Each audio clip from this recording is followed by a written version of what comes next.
Hola chicos, saludos para todos. Después de un tiempo volvemos a transmitir podcast, esta vez sobre temas de medicina interna.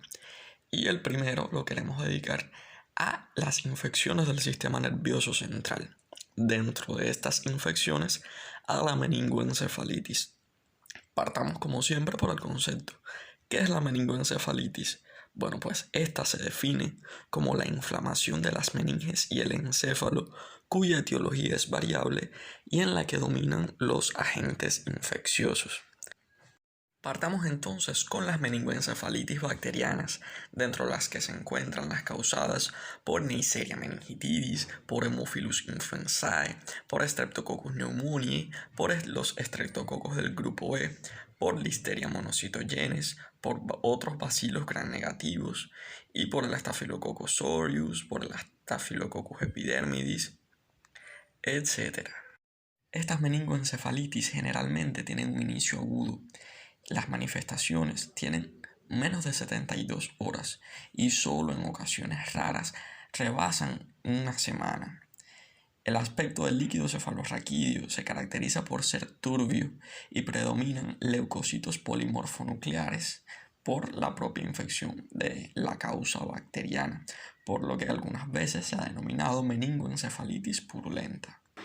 En cuanto a su epidemiología, podemos resaltar algunos aspectos esenciales.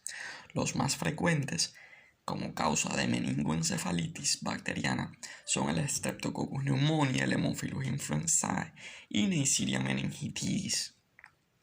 Existen un grupo de trastornos que predisponen al peligro de meningitis neumocócica y el más frecuente es la neumonía por neumococos. Otros factores de riesgo son la coexistencia de sinusitis u otitis media aguda o crónica por neumococos, alcoholismo, diabetes, esplenectomía, hipogammaglobulinemia, la deficiencia del complemento y traumatismo cráneoencefálico con fractura de base del cráneo y salida de líquido cefalorraquídeo por las vías nasales. En el caso de Neisseria meningitidis, la aparición de petequias o zonas purpúricas en la piel puede ser un signo importante que orienta hacia el diagnóstico de infección por meningococos.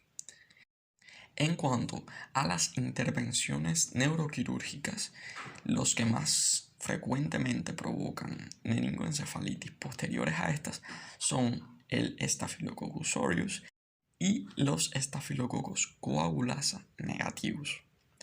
Vamos a comentar sobre la etiología de la meningoencefalitis bacteriana.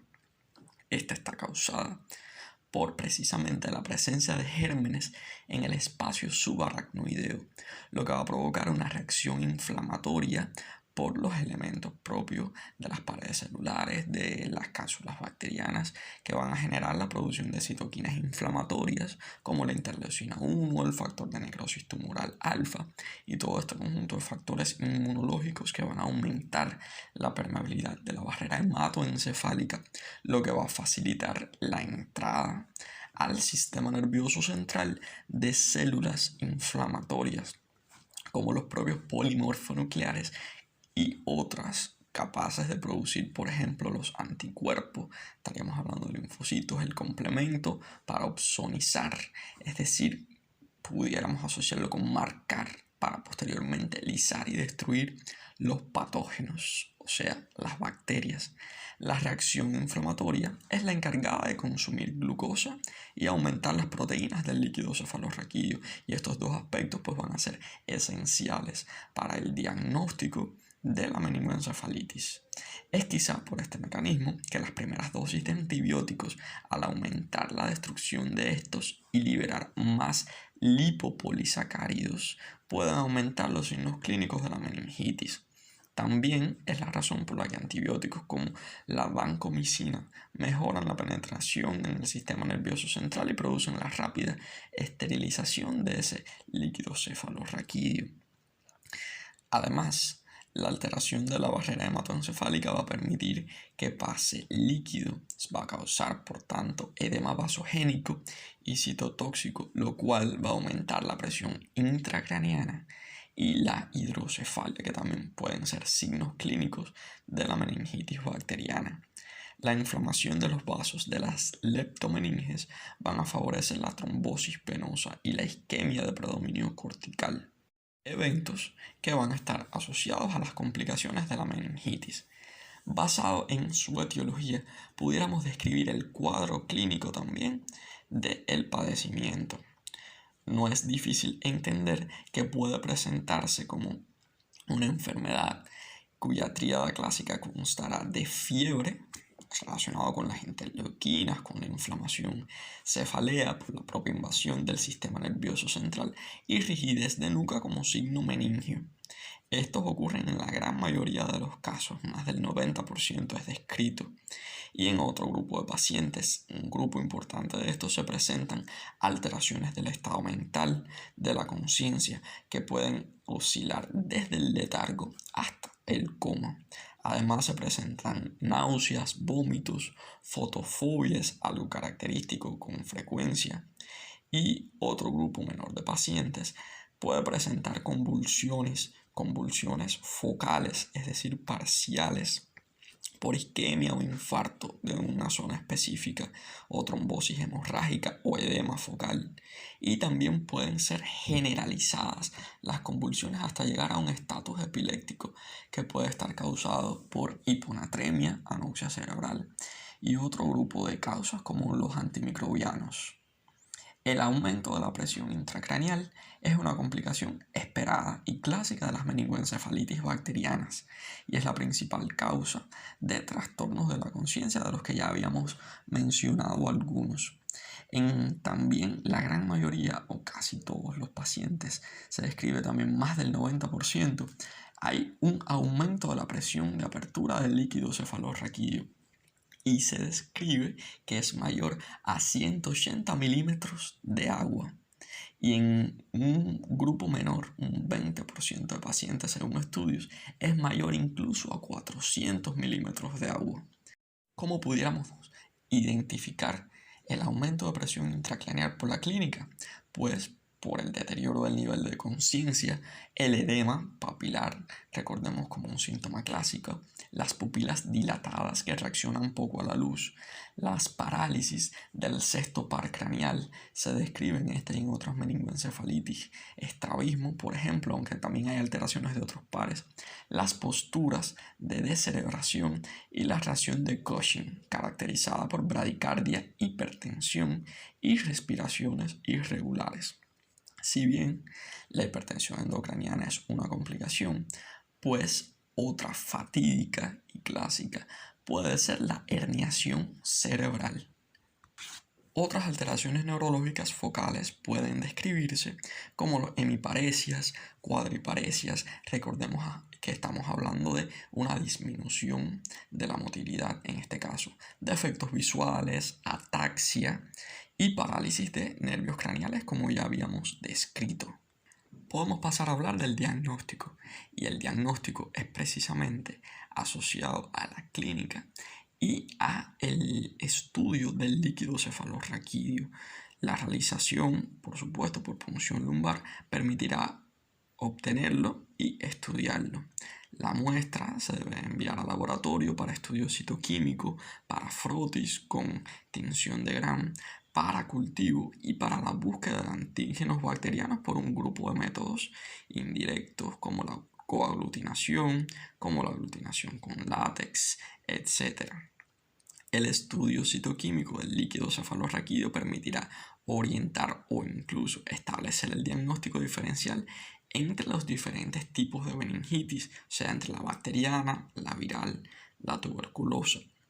Y esto repercutirá directamente en el tratamiento antimicrobiano a realizar. En la meningoencefalitis bacteriana, el aspecto macroscópico del líquido habíamos descrito que era turbio e incluso purulento por el contenido en células y proteínas. El número de leucocitos, aunque la descripción varía en las diferentes bibliografías, se dice en general que puede ser superior a 500 milímetros cúbicos. El predominio de células polimorfonucleares es mayor al 50% en la mayoría de los casos. Hay hipoglucorraquia, es decir, disminución de la concentración de glucosa por el consumo de la misma, es menos del 50% de la glucemia central, o una glucorraquia menor a 40 miligramos por decilitro o 2,2 milimol por litro. Y además hay hiperproteinorraquia moderada entre 200 miligramos por decilitro y 500 miligramos por decilitro. Es descrito, aunque las unidades, o sea, la concentración puede variar. Surge, en este caso, una etiología presuntamente bacteriana. Sin embargo, en la mayoría de los cuadros neurológicos, mayor que 10 días, el diagnóstico diferencial se establece con meningoencefalitis de etiología tuberculosa. Se puede establecer un diagnóstico presuntivo de la etiología al asociar la información de un frotis teñido con tinción de Gram, por ejemplo, con los agentes más frecuentes de acuerdo al grupo de edad del paciente. Existen diversas pruebas para la identificación de antígenos bacterianos, como la aglutinación con látex, que ya lo habíamos mencionado, y las pruebas de coaglutinación. Una recomendación en este caso es que a los líquidos muy turbios, donde exista posibilidad de un alto contenido de células y proteínas, se le agregue solución fisiológica a la muestra antes de someterla a ebullición. Otro grupo de exámenes llamados básicos, como biometría hemática, química sanguínea, electrolitos séricos o examen general de orina, son útiles para la detección temprana de las complicaciones y como controles del tratamiento del edema cerebral. El examen general de orina y los electrolitos séricos brindan información para el diagnóstico temprano de secreción inapropiada de hormona antidiurética. La biometría hemática suele mostrar leucocitosis o leucopenia, linfocitosis, dependiendo del caso, o sea, del tipo de meningoencefalitis que sea, y en las formas fulminantes es común la presencia de plaquetopenia y granulaciones tóxicas en los neutrófilos. La radiografía de cráneo puede mostrar signos de hipertensión endocraniana. La tomografía axial computarizada, la gammagrafía cerebral y el electroencefalograma pueden ser útiles para detectar lesiones localizadas. En las etapas iniciales de la meningoencefalitis, la tomografía puede observarse en este aumento de la densidad de las cisternas basales, la fisura interhemisférica y los plexos coroides. Los ventrículos laterales y el tercer ventrículo se describen como pequeños en forma simétrica por el edema cerebral difuso. Hay congestión cortical, hipodensidad de la materia blanca y con contraste puede haber reforzamiento y algunas veces una simulación de congestión viral en las leptomeninges y en las zonas corticales como resultado de la congestión vascular meningia y la ruptura de la barrera hematoencefálica. En la resonancia magnética nuclear se pueden demostrar además áreas de edema y de isquemia cerebral. En cuanto a su pronóstico, depende de la bacteria causal, siendo más resolutivo las causadas por Haemophilus, por Neisseria o por estreptococos del grupo B, y un poco, o sea, más mortal, las provocadas por Listeria monocytogenes y las producidas por Streptococcus pneumoniae como las más mortales con un 20% de mortalidad. De forma general, el riesgo aumenta con la disminución del nivel de conciencia, con la aparición de convulsiones, de signos de hipertensión endocranial, en las edades tempranas o en los mayores de 50 años y con los pacientes que tienen otros trastornos simultáneos y retraso en el comienzo del tratamiento. Y bueno, pues hablando propiamente del tratamiento, sabemos que hay un tratamiento que es preventivo y el propio tratamiento de la enfermedad que incluye el tratamiento antimicrobiano empírico. En el tratamiento preventivo se mencionan las vacunas actuales disponibles para la prevención de la meningoencefalitis para los principales patógenos y que se recomienda, ¿no?, el uso de rifampicina en menores de 5 años, 20 miligramos por kilogramo por día por 4 días para contactos domiciliarios, siempre y cuando existan niños menores de 5 años en el hogar. En materia de prevención, también es válido decir que el inicio temprano del tratamiento constituye prioridad, ya que el retardo como habíamos mencionado, ¿no?, aumenta el riesgo de secuelas neurológicas graves y permanentes, así como la letalidad. O sea que ante sospecha diagnóstica, medidas terapéuticas deberán iniciarse de forma inmediata. Vamos al tratamiento de la enfermedad. En este tratamiento hay prioridades: mantener las funciones respiratorias y hemodinámicas, vigilar la administración de líquidos, controlar fiebre y convulsiones, e identificar y tratar los eventuales trastornos hidroelectrolíticos de coagulación e hipertensión endocraniana.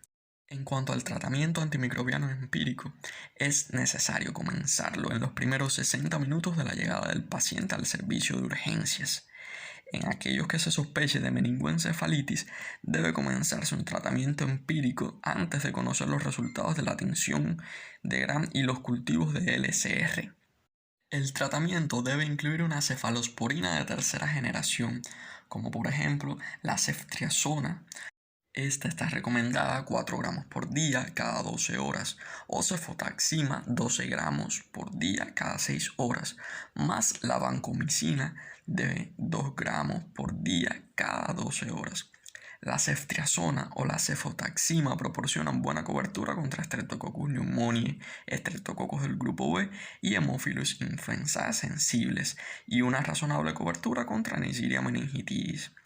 La cefepima, 6 gramos por día cada 8 horas, es una cefalosporina de amplio espectro de cuarta generación, con actividad in vitro semejante a cefotaxima o ceftriaxona contra Streptococcus pneumoniae, Neisseria meningitis, y mayor contra especies de Enterobacter y Pseudomonas aeruginosa, también causantes de la meningoencefalitis.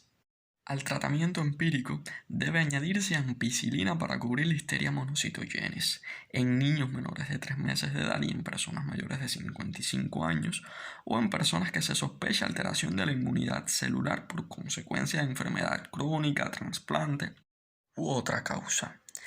En el caso de las meningoencefalitis intrahospitalarias que ocurren tras intervenciones neuroquirúrgicas, por ejemplo, en que estafilococos y bacterias gram negativas son agentes más frecuentes, como Pseudomonas, por ejemplo, se debe iniciar con una combinación de vancomicina y ceftazidima. En los pacientes neuroquirúrgicos y neutropénicos, ceftriaxona y cefotaxima deben sustituirse por ceftazidima, ya que esta es la única cefalosporina con actividad aceptable contra Pseudomonas aeruginosa en el sistema nervioso central. El meropenem, de 3 gramos por día cada 8 horas como posología, es un carbapenémico muy activo contra Listeria monocytogenes in vitro, y también se ha demostrado eficacia en casos de Pseudomonas aeruginosa, incluso con neumococos resistentes a penicilina. Además, pudiéramos referirnos al uso de esteroides, que este es controvertido. Sin embargo, la dexametasona ha demostrado ser buena elección para control de, por ejemplo, la respuesta inflamatoria en el sistema nervioso central, disminuyendo el edema y por tanto la presión intracraniana, y se ha atribuido también la disminución de frecuencia de hipoacusia en meningoencefalitis por Haemophilus influenzae tipo B. Las dosis que se recomiendan varían de 0,5 miligramos por kilogramo por día a 1 miligramo por kilogramo por día, divididas en 4 dosis.